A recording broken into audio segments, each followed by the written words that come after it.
നമുക്ക് ഒത്തിരി എൻക്വയറീസ് വരുന്ന പരസ്പരം ചെയിൻസ് 916ലും 18 ക്യാരറ്റിലും അവൈലബിൾ ആണ്. ആൻഡ് വെയിറ്റ് സ്റ്റാർട്ട് ചെയ്യുന്നത് 1.5 ഗ്രാം മുതലാണ് കേട്ടോ.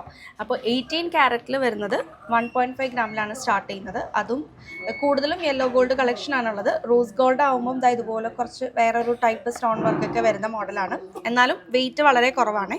ഇതെല്ലാം 18 ക്യാരറ്റിൽ വരുന്നതാണ്. ഒരു 1.5 ഗ്രാം മുതൽ 2 ഗ്രാം റേഞ്ച് വരെ വരുന്ന വെയിറ്റാണ് ഈ പരസ്പരം ചെയിൻസിനുള്ളത്. സിമിലർ ഡിസൈൻസ് തന്നെ നമുക്ക് 916ലും കുറേ പേര് 916ലെ കളക്ഷൻസ് ആണ് ചോദിക്കുന്നത്. 916ലും അവൈലബിൾ ആണ്. ആൻഡ് 916ൽ വരുമ്പോൾ ഒരു 2.5 ഗ്രാമിന് അടുത്തൊരു 2.3 ഗ്രാം മുതലൊക്കെയാണ് സ്റ്റാർട്ട് ചെയ്യുന്നത് ഈ 916ൽ വരുന്ന പരസ്പരം ചെയിൻസ്. ഇനി കുറച്ച് വെയിറ്റ് കൂടിയ മോഡൽസ് വേണമെങ്കിൽ വെയിറ്റ് കൂടിയതും 6 ഗ്രാമിലും 8 ഗ്രാമിലൊക്കെ അവൈലബിൾ ആണ്. ഒരിക്കലും ട്രെൻഡ് മാറാത്ത ചെയിൻസ് ആണ് ഈ പരസ്പരം ചെയിൻസ്. അപ്പോൾ നിങ്ങൾക്ക് ഇതിൻ്റെ കൂടുതൽ ഡീറ്റെയിൽസ് അറിയാനും ഓൺലൈനായിട്ട് പർച്ചേസ് ചെയ്യാനും വീഡിയോയുടെ കൂടെ ഷെയർ ചെയ്യുന്ന ഏതെങ്കിലും നമ്പേഴ്സിൽ കോൺടാക്ട് ചെയ്യുക. അല്ലാതെ നമ്മുടെ ഷോപ്പ് വിസിറ്റ് ചെയ്യുക. ഓണായിട്ട് ഒരുപാട് പുതിയ കളക്ഷൻസ് ഒക്കെ ലോഞ്ച് ചെയ്തിട്ടുണ്ട്. അപ്പോൾ Mihara golden diamonds, Deshabhimani road, Karukappally, Kaloor.